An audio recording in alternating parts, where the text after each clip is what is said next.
பண்ருட்டி தொகுதியில் இஸ்லாமிய ஜனநாயக பேரவையின் மாநில செயலாளர் அப்துல் ரஹ்மான் போட்டியிட்டார். எழுச்சி தமிழர் தம்பி இங்கே வெல்ல போறாரு.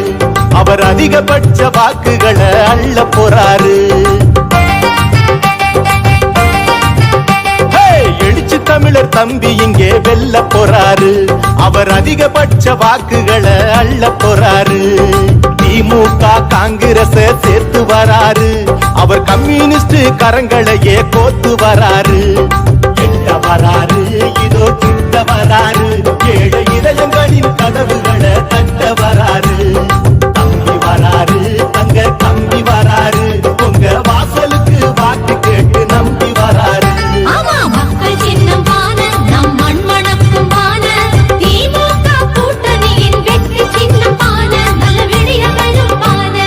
எழுச்சி தமிழர் தம்பி இங்கே வெல்ல போறாரு.